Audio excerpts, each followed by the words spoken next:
Assalamualaikum warahmatullahi wabarakatuh. Om Swastiastu, Nama Budaya, dan salam kebajikan.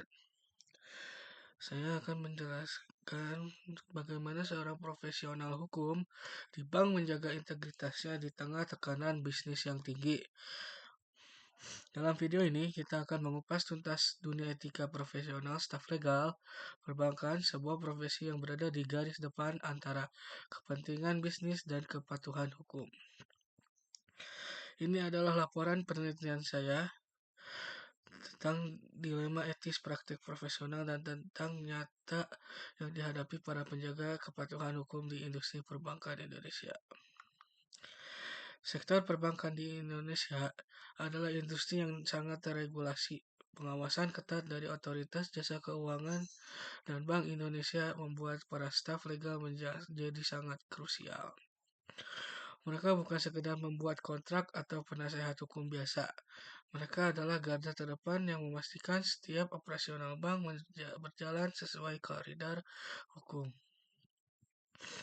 Namun posisi ini menempatkan mereka pada situasi yang sangat sensitif. Di suatu sisi mereka harus melindungi kepentingan bank sebagai pemberi kerja. Di sisi lain mereka memiliki kewajiban hukum untuk melindungi nasabah dan mematuhi regulasi. Bagaimana mereka menyeimbangkan kepentingan ini?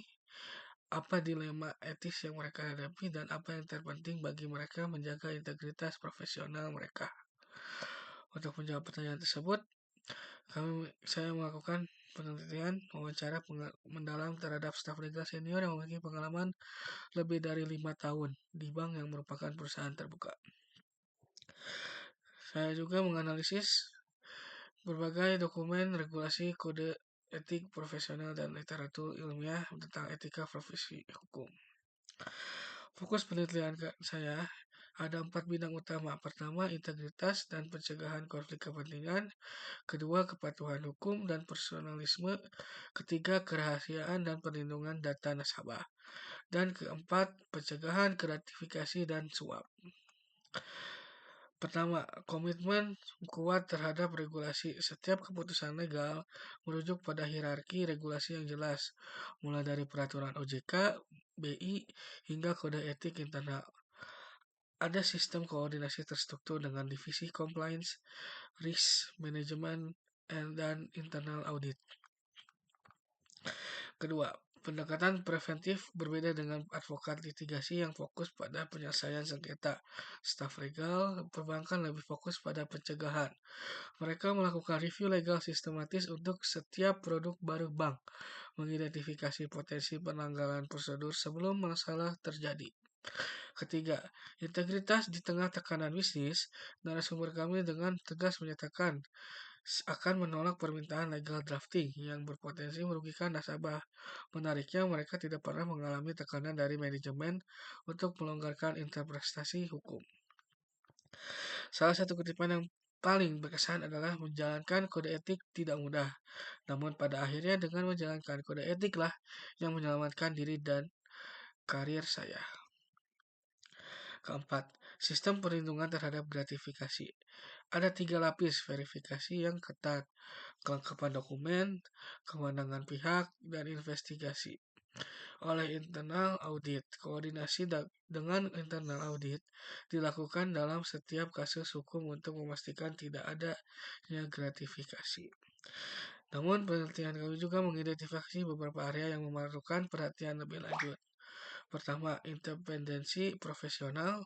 Meskipun tidak ada tekanan langsung dari manajemen, pertanyaan penting tetap ada. Bagaimana mekanisme perlindungan bagi staf legal yang harus memberikan opini tidak disukai manajemen? Bagaimana dinamika power relationship antara staf legal dengan manajemen senior?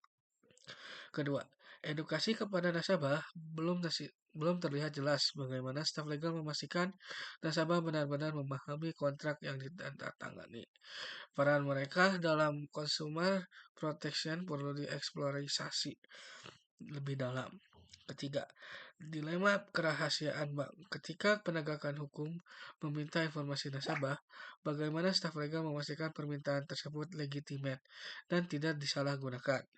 Ini adalah dilema etis yang kompleks antara kewajiban hukum dan perlindungan privasi.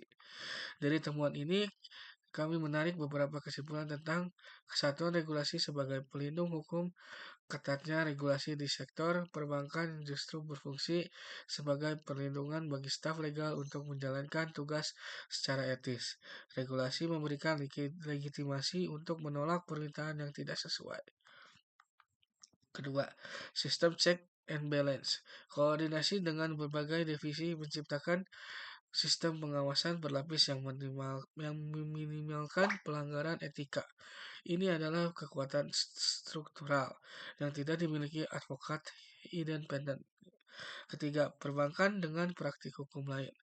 Staf legal perbankan memiliki karakteristik unik sebagai in-house counsel yang berfokus pada preventif dan sangat bergantung pada sistem.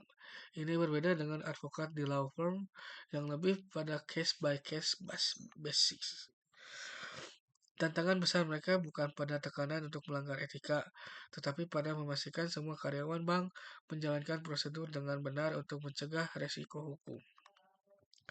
Berdasarkan penelitian ini, kami merekomendasikan beberapa hal. Satu, penguatan pelatihan etika profesi yang berkelanjutan, khususnya terkait digitalisasi dan vintage. Dua, pengembangan mekanisme perlindungan whistleblower internal bagi staf legal yang memberikan opini tidak populer. Tiga, peningkatan fokus pada consumer protection dan edukasi nasabah. Keempat, standarisasi protokol untuk permintaan informasi dari penegakan hukum. Etika profesi bukan sekedar aturan tertulis. Ia adalah fondasi kepercayaan publik terhadap sistem perbankan dan keadilan.